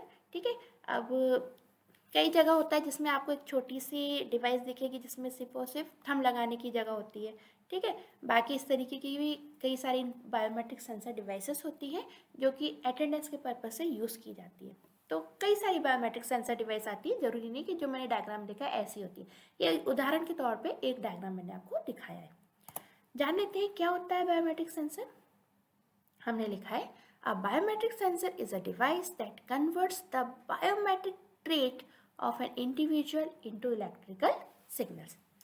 जो बायोमेट्रिक सेंसर है वो एक ऐसी डिवाइस है जो कि क्या करती है, बायोमेट्रिक ट्रेट। बायोमेट्रिक ट्रेट यानी कि किसी भी व्यक्ति की अपनी एक अद्वितीय पहचान है ना। जैसे कि हमारे थंब का इम्प्रेशन हो गया, हमारी उंगलियों के निशान हो गए, ये जो हमारा थंब का इम्प्रेशन है ये क्या है, हमारा यूनिक है ना, किसी और से मैच नहीं खाता। तो किसी भी व्यक्ति विशेष की कोई भी यूनिक पहचान जो है, यानी कि जो उसकी बायोमेट्रिक सिग्नल से उसकी बायोमेट्रिक पहचान है, उस सिग्नल को इलेक्ट्रिकल सिग्नल्स में कन्वर्ट करती है कौन? Biometric sensor. ठीक है, सो बायोमेट्रिक सेंसर एक ऐसी डिवाइस होती है जो व्यक्ति की विशेष पहचान को इलेक्ट्रिकल सिग्नल्स में कन्वर्ट करती है। आगे बढ़ते हैं। तब हमने लिखा है biometric sensor are usually semiconductor devices. ये थोड़ा ध्यान रखना कि जो बायोमेट्रिक डिवाइस है यानी जो बायोमेट्रिक सेंसर है ये सेमीकंडक्टर डिवाइस कहलाती है। ओके, फिर से पढ़ लेते पूरा point. Biometric sensors are usually semiconductor device. ध्यान रखिएगा, फिर से बोल रहे हैं सेमीकंडक्टर डिवाइस। ठीक है, पूछा जाता है कि बायोमेट्रिक किस तरीके की डिवाइस है, तो ये सेमीकंडक्टर डिवाइस है। ध्यान रख लीजिएगा इस बात को। फिर हमने लिखा है that process image from A individuals physical characteristics using complex algorithm. वही बात हमने जो यहाँ पे बोली उसी को थोड़ा सा और विस्तार रूप यहाँ पर दे दिया है हमने कि जो बायोमेट्रिक सेंसर्स है वो क्या एक सेमीकंडक्टर डिवाइस है जो कि क्या करती है, दैट प्रोसेस इमेज, जो कि इमेज जैसे कि आपका जो थंब इम्प्रेशन है इसकी इमेज को क्या करती है, प्रोसेस करती है। कहाँ पर प्रोसेस करती है? सिस्टम के अंदर। ओके, सो व्यक्ति की विशेष पहचान की जो भी फिजिकल इमेज है उस इमेज को कंप्यूटर के अंदर प्रोसेस करवाती है बायोमेट्रिक सेंसर डिवाइस। ओके, और इस प्रोसेस को करने के लिए, यानी आपकी पहचान को सिस्टम के अंदर पहुंचाने के लिए, या आपके पहचान की जो इमेज है उसको सिस्टम के अंदर पहुंचाने के लिए बायोमेट्रिक सेंसर्स कुछ एल्गोरिथम का यूज़ करती हैं, और वो एल्गोरिथम काफ़ी जटिल होती है, कठिन होती है ना, कोई सरल एल्गोरिथम इसमें यूज़ नहीं होती। ठीक है, सो कुछ कॉम्प्लेक्स एल्गोरिथम का यूज़ करके बायोमेट्रिक सेंसर डिवाइसेस व्यक्ति विशेष की जो पहचान होती है, जैसे कि थंब इम्प्रेशन, उसकी इमेज को सिस्टम के अंदर पहुंचाती है और प्रोसेस करवाती है। आगे बढ़ते हैं। तो हमने लिखा है there are many type of biometrics and corresponding biometric sensors use today like fingerprint, face, iris, speech, hand geometry, signature verification etcetera. ठीक है, हमने अभी फर्स्ट पॉइंट में भी डिस्कस किया था, मैंने बताया था कि ये देखिए बायोमेट्रिक का साइन, ये देखिए बायोमेट्रिक का जो है आपको पिक्चर दिख रहा है। सो बेसिकली बायोमेट्रिक कोई एक ही प्रकार की नहीं होती, कई प्रकार की बायोमेट्रिक होती हैं, और सब अलग अलग प्रकार के बायोमेट्रिक सेंसर्स अपने अलग अलग प्रकार के फंक्शंस को परफॉर्म करती है। ठीक है, तो जैसे कि हमने यहाँ पे लिखा है कौन कौन सी हो सकती है बायोमेट्रिक सेंसर डिवाइस, तो हमने यहाँ पे लिखा है लाइक के बाद लिखा है फिंगरप्रिंट। जैसे कुछ बायोमेट्रिक डिवाइसेस ऐसी होती है जो फिंगरप्रिंट को एक्सेप्ट करती है, जैसे ये वाली डिवाइस है, ये फिंगरप्रिंट को एक्सेप्ट करेगी। ये जो आपको एरिया दिख रहा है ग्रीन कलर का, यहाँ पे आप अपनी फिंगर या थंब को प्रेस करोगे तो ये आपके जो थंब या फिंगर है उसका जो इम्प्रेशन है उसको लेगी और सिस्टम के अंदर प्रोसेस करवाएगी। इसी प्रकार कुछ बायोमेट्रिक सेंसर डिवाइस होती हैं जो कि फेस की पहचान करती है। आप आजकल देखते हो कि मोबाइल में भी एक फीचर आता है कि वो फेस से लॉक हो जाता है ना। तो बेसिकली क्या है, आपके मोबाइल में भी फेस बायोमेट्रिक सेंसर है जो कि आपके फेस की क्या कर रहा है, पहचान कर रहा है। इसी प्रकार इरिस होती है, यानी जो आपकी आँखें हैं उससे भी पहचान होती है, आपकी एक यूनिक पहचान बनती है। स्पीच, बहुत सारे बायोमेट्रिक सेंसर ऐसे होते हैं जो स्पीच को रिकॉग्नाइज करते हैं, स्पीच को रिकॉग्नाइज करके चलते हैं। यदि आपने एक मूवी थी कुछ, मुझे नाम एकदम याद नहीं आ रहा, कुछ शिवाजी, शायद वो पिक्चर साउथ साइड की थी, पुलिस वाला होता है, शिवाजी द बॉस शायद पिक्चर थी, है ना। तो उसमें पुलिस वाला होता है और उसका जो कंप्यूटर है कोई ले लेता है और फिर पासवर्ड खोलने की कोशिश करता है तो नहीं खुलता है, क्योंकि जो पासवर्ड है वो उसने उसकी स्पीच से लिखा होता है। ठीक है, तो इस तरीके की एक मूवी है, मुझे ध्यान इस तरीके की मूवी है, यहाँ तक मुझे ध्यान है, उसका नाम शिवाजी द बॉस ही था। यदि आप सही है मेरा बोला हुआ नाम तो प्लीज़ कमेंट बॉक्स में बता दीजिएगा, है ना, अदरवाइज दूसरा नाम बता दीजिएगा। ओके, सो वो तो इस तरीके की कई सारी बायोमेट्रिक डिवाइस आती हैं जो स्पीच को रिकॉग्नाइज करती है। ठीक है, तो आप स्पीच के द्वारा भी लॉक लगा सकते हो अपने कंप्यूटर या मोबाइल में, यदि वो डिवाइस उसके अंदर है तो, है ना, या आप उस डिवाइस का यूज़ कर रहे हो तो, है ना। मतलब दो चीज़ें होती हैं, या तो उसके अंदर इनबिल्ट हो या फिर अलग से वो डिवाइस हो। Right, now next hand geometry, इसका भी एग्जांपल आप देख सकते हो। आप अपने मोबाइल में एक पैटर्न लॉक बना देते हो, है ना, तो पैटर्न से ही आपका जो लॉक है वो खुलता है। ठीक है, तो जो पैटर्न से आप लॉक बना देते हो वही चीज़ क्या है, आपकी हैंड ज्योमेट्री। ठीक है, तो ये भी चीज़ भी आपने साधारणतः अपने मोबाइल फ़ोन में देखी होगी। नेक्स्ट आता है आपका सिग्नेचर वेरिफिकेशन। अब कई सारी बायोमेट्रिक डिवाइस ऐसी होती हैं जो आपके सिग्नल को भी क्या करती हैं, वेरीफाई करती हैं। ओके, सो आपका जो सिग्नेचर एक बार आपने जो स्टोर करवा दिया है इस कंप्यूटर के अंदर, आपको उसी तरीके के सिग्नेचर करने होंगे, तो कोई दूसरा व्यक्ति आपके उस तरीके के सिग्नेचर को नहीं कर सकता। ठीक है, तो बायोमेट्रिक पहचान कर लेती है उसको, है ना, यानी जाली जो सिग्नेचर होते हैं वो काफ़ी हद तक बायोमेट्रिक सेंसर की सहायता से परेशानी को हटा दिया गया है। ओके, ना आगे बढ़ते हैं। तो अब हमारे पास एक न्यू इनपुट डिवाइस पढ़ने जा रहे हैं जिसको हम बोल रहे हैं बारकोड रीडर, और ये हमारी 10th नंबर की इनपुट डिवाइस है। जानते हैं क्या होता है बारकोड रीडर? सबसे पहले तो डायग्राम देख लीजिए, इस तरीके का डायग्राम है और ये बारकोड रीडर होता है। ये आपने मोस्टली मॉल में जब शॉपिंग करने गए होगे तब जरूर देखा होगा। ओके, अब ये क्या होता है, चलिए ये पढ़ लेते हैं। This device reads barcodes and convert them into electric pulse to be processed by a computer. ये जो बारकोड रीडर है बेसिकली क्या करती है, बारकोड को रीड करती है। अब बारकोड कौन से होते हैं, तो देखिए आपने देखा होगा, आप जब भी कोई सामान परचेस करते हो तो उस सामान के पीछे या उस सामान का जो तो उस सामान का जो बॉक्स है वहाँ पे कहीं ना कहीं इस तरीके से बारकोड बने होते हैं। सो ये जो बारकोड है इनको आप तो पढ़ नहीं सकते नॉर्मल बिना बारकोड रीडर से। आपसे यदि कहा जाए कि इन बारकोड के पीछे क्या लिखा है पढ़ो, तो आप नहीं पढ़ पाओगे। ठीक है, तो इस बारकोड को पढ़ने के लिए बारकोड रीडर की आवश्यकता होती है। ठीक है, सो बारकोड रीडर इनको कैसे पढ़ता है, बारकोड रीडर क्या करता है, ये जो बारकोड है इसके सिग्नल्स को एक्सेप्ट करता है और इसके सिग्नल्स को एक्सेप्ट करने के बाद इन सिग्नल्स को इलेक्ट्रिक पल्स के रूप में कन्वर्ट करता है और उस ताकि वो कंप्यूटर के अंदर क्या हो सके, प्रोसेस हो सके। यानी इसके अंदर लिखी हुई इंफॉर्मेशन इलेक्ट्रिक रूप में परिवर्तित होते हुए कंप्यूटर के अंदर पहुंच जाती है। ओके, सो आपने देखा होगा ना, जैसे वो मॉल वाले जो कैश काउंटर पर बैठते हैं, वो बारकोड रीडर की सहायता से फटाफट जो भी आपका प्रोडक्ट है उसका प्राइस को क्या कर लेते हैं, कैच कर लेते हैं। ठीक है, और उसी से उनको पता भी चल जाता है कि भाई इसके साथ एक के साथ एक फ्री ऑफर है या इसमें डिस्काउंट चल रहा है, तो वो सारी इन्फॉर्मेशन उनको वो बारकोड रीडर के द्वारा मिल जाती है। ओके, ना आगे बढ़ते हैं। तो हमने लिखा है a barcode is nothing but data coded in form of light and dark bars.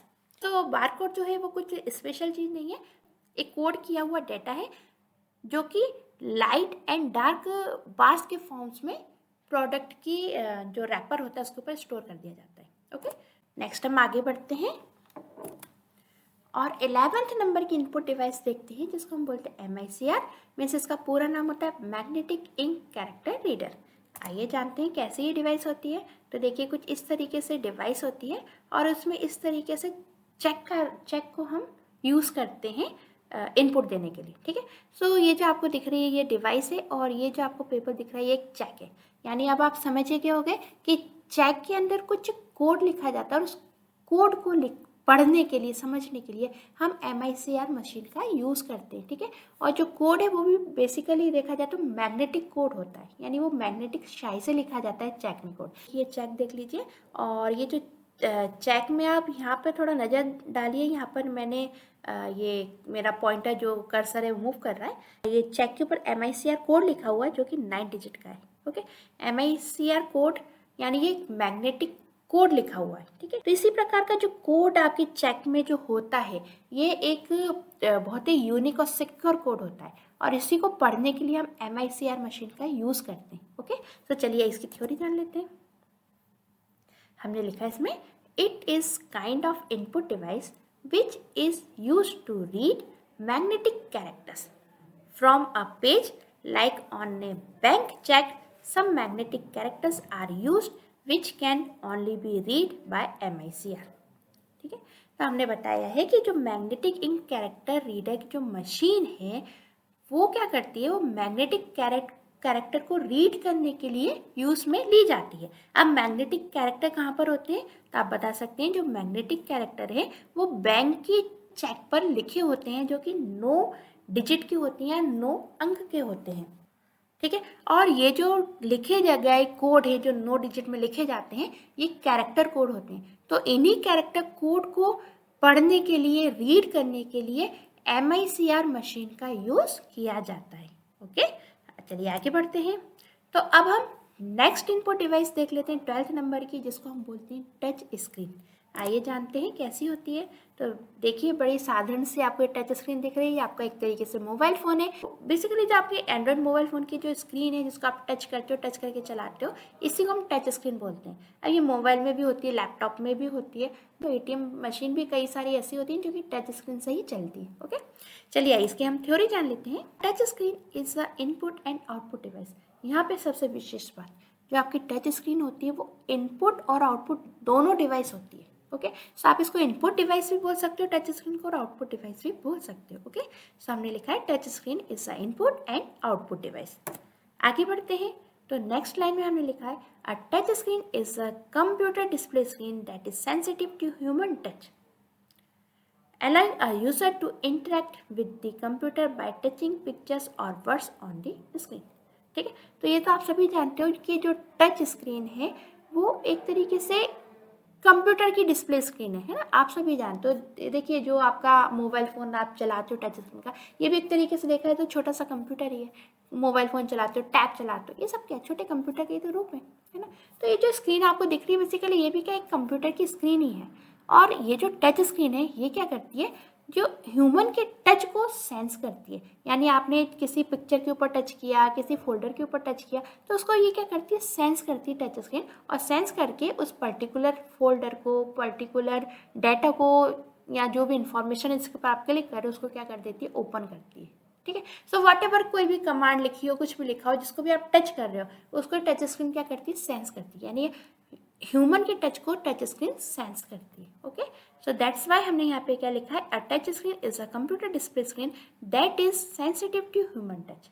ठीक है, सो टच स्क्रीन जो है सेंसिटिव होती है ह्यूमन टच की, यानी जो ह्यूमन है वो टच स्क्रीन पे जिस भी चीज़ को टच करता है उसको ये क्या करती है, सेंस करती है। फिर हमने लिखा है इसमें allowing a user to interact with the computer by touching pictures or words on the screen। ठीक है, तो जो टच स्क्रीन है वो अलाउ करती है कि यूज़र जो भी डाटा है, जो भी फाइल है, फोल्डर है, उसको टच करके सिस्टम से या मोबाइल फ़ोन से इंटरेक्ट कर सके। आगे बढ़ते हैं, तो हमने क्या बोला है, the display is often an LCD और LED display while the system is usually a laptop, computer, tablet और स्मार्टफोन। है ना, वही बात हमने लिखी है कि जो टच स्क्रीन का जो डिस्प्ले है ये अधिकतर LCD या LED टाइप के डिवाइसेस में यूज़ में आता है। और ये LCD LED जो है ज़्यादातर ये जो मॉनिटर्स होती हैं, जो स्क्रीन होती है, वो आजकल लैपटॉप में यूज़ होती है, कंप्यूटर में यूज़ होती है, टैबलेट्स में यूज़ होती है, स्मार्टफोन में यूज़ होती है। यानी जो टच स्क्रीन है ये एक तरीके से LCD या LED के रूप में अवेलेबल होती है। और ये LCD LED के जो टच स्क्रीन है ये आपको मोबाइल में मिल जाएगी, कंप्यूटर में मिल जाएगी, लैपटॉप में मिल जाएगी आजकल के, है ना। हाँ, पुराने लैपटॉप या पुराने कंप्यूटर हैं तो उनमें तो नहीं मिलेगी, लेकिन जो आपके एंड्रॉयड फ़ोन है, जो नए ज़माने के टच स्क्रीन वाले लैपटॉप है, इनमें आपको आसानी से टच स्क्रीन मिलती है। ओके ना, आगे बढ़ते हैं। तो अब हम बात कर लेते हैं 13 नंबर की इनपुट डिवाइस, जिसको हम बोलते हैं ग्राफिक्स टैबलेट। सबसे पहले इसका डायग्राम देखिए किस तरीके से होता है। तो बड़ी आसानी से आप डायग्राम को देख के समझ जाइए कि देखिए ये एक टैबलेट है। ठीक है, इसमें ये जो लड़का है ये ग्राफिक्स बना रहा है, और जो भी ये ग्राफिक्स बना रहा है वो देखिए यहाँ पे कंप्यूटर स्क्रीन पे दिख रहा है। सो आप समझिएगा कि ग्राफिक्स टैबलेट एक ऐसी टैबलेट है जिसमें आप जो भी वर्क करते हो वो आपके कंप्यूटर स्क्रीन पे पहुँच जाता है, या उसमें रिकॉर्ड हो जाता है, या उसमें सेव हो जाता है, वट एवर जो भी आप मान लीजिए। तो आप ग्राफिक्स टैबलेट एक ऐसी डिवाइस होगी जिसके ऊपर आप जो भी ग्राफिक्स बनाओगे, जो भी लिखोगे, वो चीज़ आपके कंप्यूटर स्क्रीन पे पहुँचती जाएगी। चलिए आइए इसके बारे में जान लेते हैं, थ्योरी पढ़ लेते हैं इसकी। A graphics tablet, also known as a digitizer, drawing tablet, drawing pad, digital drawing tablet, pen tablet और digital art board, ये ग्राफिक्स टेबलेट के नाम है। और इन नाम को आप अच्छे से समझ लीजिए, सुन लीजिए, पढ़ लीजिएगा, है ना, याद कर लीजिएगा सारे नाम। ओके, फिर से देख लीजिए क्या क्या नाम है ग्राफिक्स टेबलेट के। ग्राफिक्स टेबलेट को हम क्या क्या बोल सकते हैं, डिजिटाइजर।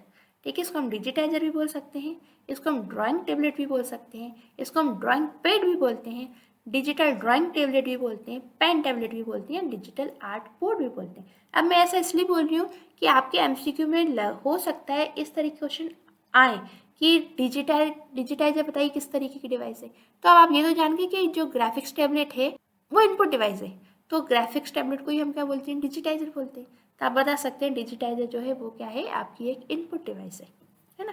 इस तरीके से क्वेश्चन पूछे जाते हैं MCQ में। जैसे पूछ लिया जाएगा डिजिटल ड्राइंग टेबलेट बताइए किस प्रकार की डिवाइस है, ये क्या काम करती है। तो अब आप ग्राफिक्स टैबलेट को जानते हैं, लेकिन इसका आप एक और जो नाम है ड्राइंग टैबलेट वो आप नहीं जानते, तो आप इसका आंसर फिर नहीं बता पाएंगे। इसलिए ग्राफिक्स टैबलेट के जितने भी नाम है इनको आप अच्छे से पढ़ लीजिए। ठीक है, चलिए आगे बढ़ते हैं। तो हमने बोला a graphics tablet is a computer input device that enables a user to hand draw image, animation and graphics with a special pen like stylus, similar to the way a person draws image with a pencil and paper। Graphics tablet एक ऐसा tablet होता है जिसमें आप एक stylus pen के द्वारा, ये जो पेन होता है ना जो ग्राफिक्स टैबलेट पे चलता है उसको हम स्टाइलस बोलते हैं ना, ये सुना लिखा है पेन लाइक स्टाइलस। और ये सिमिलरली उसी की तरह से होता है जैसे कि आप किसी रजिस्टर या किसी कॉपी पे नॉर्मली आप ड्राइंग करते हो, नॉर्मली आप कुछ लिखते हो या बनाते हो अपने पेपर पे, सेम उसी तरीके से ग्राफिक्स टैबलेट को रजिस्टर की तरह यूज़ कर लीजिए और इसके पेन स्टाइलिश पेन को आप अपना नॉर्मल पेन की तरह यूज़ कर लीजिए। तो जैसे आप रजिस्टर पे ड्रॉ करते हो वैसे आप टेबलेट पे ड्रॉ कर सकते हो और सिस्टम के अंदर वो डाटा के रूप में पहुंचा सकते हो। ओके ना, आगे बढ़ते हैं। तब हम बात कर लेते हैं यहाँ पे OMR की। इस तरीके से आपका ये OMR होता है, यानी इसको हम बोलते हैं ऑप्टिकल मार्क रिकॉग्नाइजेशन। ओके, चलिए इसकी थ्योरी देख लेते हैं हम यहाँ पर। हमने लिखा है optical mark recognization also called optical mark reader and OMR। जो आपका OMR है यानी वो जो ऑप्टिकल मार्क रिकॉग्नाइजेशन है इसको हम ऑप्टिकल मार्क रीडर भी बोलते हैं। ओके, या फिर OMR बोल दीजिए, कोई दिक्कत नहीं है। ओके ना, क्या लिखा हमने, is the process of capturing human mark data from document form such as survey and test. Basically जो OMR मशीन है ये क्या करती है, ह्यूमन के द्वारा कुछ मार्क किया हुआ डेटा होता है, स्पेशल मार्क किया हुआ डेटा, उस मार्क किए हुए डेटा को ये क्या करती है, रीड करती है। They are use to read questionnaires, multiple choice question, multiple choice examination paper in the form of shaded area. ये आपकी OMR मशीन क्या करती है, ये क्या करती है, आपकी क्वेश्चनरीज को रीड करती है, आपके जो मल्टीपल चॉइस क्वेश्चन होते हैं ना, जो MCQ क्वेश्चन होते हैं पेपर में, उनको बड़ी आसानी से रीड कर लेती है और जो भी आपने उनके ऊपर आंसर मार्क किया उसको फटाफट क्या कर देती है, चेक कर देती है आपके रिजल्ट को। ओके, सो ये जो OMR शीट है, आई होप आप सब इससे फैमिलियर होंगे, तो बहुत ज़्यादा इसमें मुझे बताने की आवश्यकता नहीं है। ठीक है, इतना जान लीजिए जो आपकी OMR शीट है उसको जाँचने के लिए OMR मशीन का यूज़ किया जाता है। आगे बढ़ते हैं, तो अब हम अपनी लास्ट इनपुट डिवाइस यहाँ पे पढ़ने जा रहे हैं, इसको वेब कैमरा बोलते हैं। ठीक है, लास्ट में इसलिए बोल रही हूँ क्योंकि मैंने यहाँ पे 15 इनपुट डिवाइसेस आपको पढ़ाई हैं, जो कि सफिशिएंट है आपके एग्जाम के लिए, और इसके अलावा भी कई सारी इनपुट डिवाइसेस होती हैं, पर हमारे लेक्चर में ये 15 नंबर की लास्ट इनपुट डिवाइसेस को हम बोलते हैं वेब कैमरा। इस तरीके से वेब कैमरा होती है, देखिए ये ऊपर लगा हुआ है, इसको हम वेब कैमरा बोलते हैं। इसकी थ्योरी पढ़ लेते हैं। A webcam is a video camera that feeds or streams an image or video in real time to or through a computer network such as the internet। ठीक है, वेबकैम जो है ये एक वीडियो कैमरा होता है जो कि आपकी रियल टाइम इमेज को या रियल टाइम वीडियो को इंटरनेट के जरिए दूसरे लोगों तक पहुंचा देता है बड़ी आसानी से, है ना। नेक्स्ट हमने आगे क्या लिखा है, webcams are typically small cameras that sit on a desk attached to a user's monitor or are built into the hardware। ठीक है, ये जो आपके वेब कैमरा होते हैं ये बेसिकली या तो डेस्क पे आपको रखे हुए मिल जाएंगे, या फिर इसको हम इस तरीके से मॉनिटर के ऊपर अटैच कर देते हैं, या अधिकतर आजकल जितनी भी एडवांस कंप्यूटर या मोबाइल और लैपटॉप आ रहे हैं उनमें वेबकैम क्या होते हैं, इनबिल्ट होते हैं, अलग से लगाने की आवश्यकता नहीं होती। ठीक है, आपने आजकल देखे होंगे एंड्रॉइड मोबाइल फोन के अंदर एक वेबकैम इनबिल्ट होता है ऑलरेडी। ओके, ना आगे बढ़ते हैं, तो हमने लिखा है webcams can be used during a video chat session involving 2 or more people with conversation that include live audio and video। Webcam का हम यूज़ क्यों करते हैं, बेसिकली वेबकैम का हम यूज़ करते हैं वीडियो चैट करने के लिए। ठीक है, जब हम 2 या 2 से अधिक लोगों के साथ वीडियो चैट करना चाहते हैं, हम चाहते हैं कि हमारा जो कन्वर्सेशन है वो फेस टू फेस हो जाए, तो उसके लिए हम वेबकैम का यूज़ करते हैं। ठीक है, वेबकैम की मदद से आप अपने दोस्तों के साथ, अपने कलीग के साथ, अपने फैमिली मेम्बर्स के साथ, यानी 2 या 2 से अधिक लोगों के साथ अपने आसानी से ऑडियो और वीडियो के द्वारा कन्वर्सेशन कर सकते हो। ओके स्टूडेंट्स, तो ये था हमारा इनपुट डिवाइसेस के ऊपर लेक्चर। नेक्स्ट हम आउटपुट डिवाइस पढ़ेंगे, देन हम मल्टी फंक्शन डिवाइस भी पढ़ेंगे। Okay, thank you so much. Lecture कैसा लगा कमेंट बॉक्स में ज़रूर बताइएगा। Students thank you so much, मिलते हैं नेक्स्ट वीडियो लेक्चर में। Bye bye.